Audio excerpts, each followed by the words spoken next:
Во војна, мир, елементарна непогода. Тимовите на Црвениот крст секогаш се во првите редови за поддршка на граѓаните. Имаме многу активности кои што сакаме ово утро да ги најавиме со нашата соговорничка. Велам добро утро за Сузана Тунева-Пауновска, генерална секретарка во Црвениот крст на град Скопје. Добро утро и добре ни дојдовте. Добро утро, Кристина. Некако се ни е поврзано со денешниот ден и одбележувањето на 11 октомври.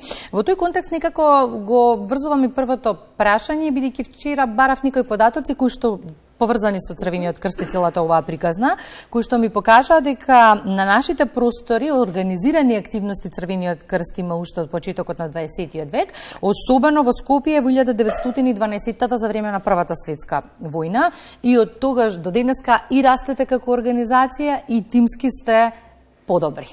Да, секако. Навистина зборуваме за една организација која што е дел од меѓународното движење на Црвениот крст и Црвената полумесечина во светот, организација која што секогаш е потребно и е таму каде што е потребна. Едноставно организација која што согласно фундаменталните принципи на хуманост, непристрасност, неутралност, едноставно ги препознава сите сигнали од заедницата и реагираме таму каде што е најпотребно. И точно е тоа што го кажа, и покрај тоа што ние званично постоиме од 1945 година со она одлука која што е донесена во Пилинце, во Асном, кога е едноставно формирана нашата држава, и сакам да кажам дека тогаш е донесена и одлука на истото собрание за формирање на организација на Црвениот крст во нашата земја. И од тогаш ние и го празнуваме нашиот јубилеј. Меѓутоа, како што и ти кажа, луѓето се организирале и претходно, имаме групи кои што работеле на терен, се во интерес на хуманоста, во интерес на поддршката на ранливите целни групи и секако луѓето во неволја, дали е тоа природна катастрофа, катастрофа предизвикана од човекот или едноставно состојба кога човекот се наоѓа во безизлезна состојба. Кога зборуваме за активностите, ги имате секојдневно и ги имате многу. Вчера бевме во пунктот за бездомници Мовин поток и ќе го проговориме тоа нешто подоцна. Но на што сакам да го ставиме фокусот е, се чини, неголемата вежба која што се организира на нашиот простор идната недела, хуманитарен одговор 2023. Сме биле сведоци на најразлични видови на вежби. Но ваков тип на вежба, кога речиш сите сегменти алки неопходни се вклучени, одамна не сме видела. Така. И ние го проговоривме тоа пред неколку дена кога имавме евалуација за тоа како ќе следат настаните веќе од веднаш после празникот, што се вели од утре, кога почнуваме со снимање на некои материјали кои што се потребни за да работиме на подигање на свеста на граѓаните за природните катастрофи и катастрофите предизвикани од човекот. Се она што се случува на глобално ниво, значи природните катастрофи, земјотреси, поплави, свлечишта, а секако војни конфликти, на некој начин е сигнал дека ние мораме да бидеме подготвени со сите институции во системот координирано да делуваме се во интерес на спасување на човечките животи. Токму заради тоа, оваа година исто така е 60 години од катастрофалниот земјотрес во Скопје, и во тој контекст е и вежбата која што ќе се реализира следната недела, во среда на 18-ти, хуманитарен одговор 2023, меѓутоа дента е на еден спектакуларен, да кажем, начин. Ние сакаме во кратко време, во време трајање од 1 час, сите заедно, Црвениот крст, институциите на системот, на брз начин, со брз одговор да го покажат сегментот на спасување на човечки животи во случај на природни катастрофи, во случај земјотрес. А она што претходно следи е една интересна панел дискусија, која што е поврзана со вежбата, а тоа е оној процес трансформација 28, која што си ја зацртавме како наша агенда до 2028 година, а тоа е трансформацијата на нашата организација, се со цел повторно да ги, да кажем, на некој начин истакнеме сите оние детали кои што се важни во организацијата, да го следат трендот на промените во нашата држава, а на тој начин да бидеме многу поефикасни во она што значи хуманитарен одговор.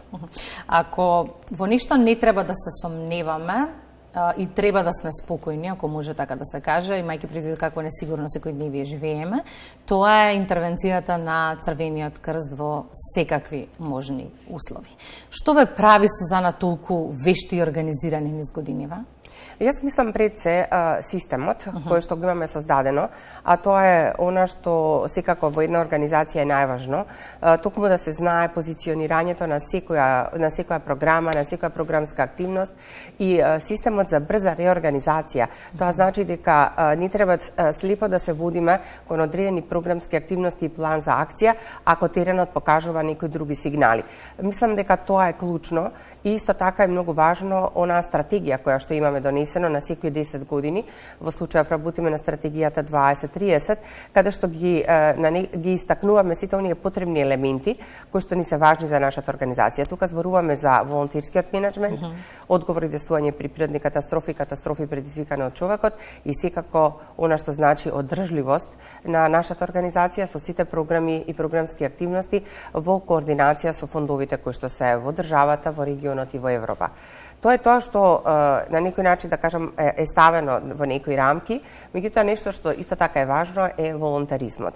Тоа е луѓето кои што се хумани, кои што дел од своето професионално знаење, своето животно искуство го даваат во оваа организација. Така зборуваме за група од 11.000 луѓе. Нашата желба е до 2028 бројката да стигне до 30.000, што ќе зборуваме за една плејада на хумани луѓе кои што ќе бидат секогаш подготвени да излезат во пресрет на потребите на ранливите целни групи и воопшто на општеството, нели, во случај на, не дај Боже, нели, природни катастрофи што ги имавме во регионот и во нашата држава во изминатиот период. Тоа е тоа што мислам дека го прави Црвениот крст моќен, моќта на хуманоста и секако оној системна организираност на светски рамки. Вчера го одбележавме меѓународниот ден на бездомниците. Знаеме дека пунктот Момин поток совршено функционира, знаеме какви услуги им нуди на нашите граѓани кои што немаат свој дом и тоа вчера го зборувавме, но она што сакам да прашам. Што велат статистичките податоци? Од лани живееме дополнително сериозна економска криза. Колку таа влијаеше да се зголеми бројот на граѓани кои немаат свој покрив над главата? Што велат вашите податоци? Па после ковид пандемијата, нели, кога имаше еден раст на корисници или бездомни лица во нашиот пункт за бездомни лица во Момин поток, не се бележи некој драстично зголемување на бездомните лица на територијата на градот Скопје, значи таа бројка е негде од 180 до 200 корисници. Нешто што мислам дека треба да го истакнеме е тоа дека можеби во одреден временски период имаме зголемување на социјални семејства кои што имаат потреба од помош, меѓутоа со тоа што во државата имаме нели одлив на работна сила, има можности нели за вработување и нашите програми сега се на некој начин насочени кон ресоциализација и работење на растот и сопствениот раст и личен развој на луѓето кои што нели биле без работа, а сега треба нели имаат можности да бидат дел од она што значи секојдневно функционирање на општеството. И јас доста сакам да истакнам дека во тој контекст нашиот пункт има една нова, да кажам, нишка во сопствениот развој, а тоа е работење на личен раст и развој на самите корисници. И зборуваме за еден интересен проект кој што во изминатите 12 месеци се реализираше со поддршка на градот Виена. Веќе 20 лица кои што беа таргетирани, работевме 12 месеци со нив и 10 од нив веќе очекувам до крајот на годината да ги завршат обуките за нивната доквалификација, а од месец јануари заедно со вас да промовираме вработување на повеќе од 15 луѓе кои што ќе започнат нов живот во нашата држава, а до пред некое време биле зависни од услугите на пунктот за бездомни лица. Значи целта на пунктот е да бидеме тука присутни кога луѓето имаат потреба од нас, меѓутоа да не ги направиме зависни. Едноставно да работиме. Реинтеграцијата, враќање на довербата во системот, враќање на довербата во луѓето и во самите себе. Денеска низ бројни содржини во отворената програма се потсетуваме на народно-ослободителната борба, на борците кои што го дале животот за Македонија каква што ја имаме сега, имајќи предвид што тие генерации поминале, но и во какви несигурни времиња живееме во моментов. Можеби идеален момент е да се потсетиме колку е значајно живеењето во мир. Секако. Мислам дека тоа е нешто што посебно го работиме, посебно меѓу младите, тоа е оној голем проект кој што постои веќе повеќе повеќе од 20 години, промоцијата на хуманите вредности. Тоа значи почитување на животот на луѓето, почитување на тоа што го поседуваш, меѓутоа и почитување на тоа што другите го поседуваат.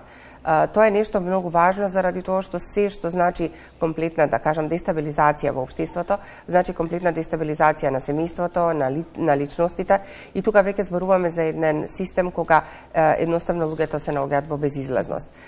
Црвениот крст на Република Северна Македонија навистина многу работи во контекст на подигање на јавната свест, поготово кај младите луѓе, за едноставно почитување на тие вредности, почитување на луѓето, едноставно не е важно од која етничка група сме, сите сме тука за да бидеме заедно, постојат добри и лоши луѓе, идејата е да се зголеми бројот на добрите луѓе, заради тоа што само на тој начин ќе можеме да бидеме една целина во која што сите ние би биле среќни.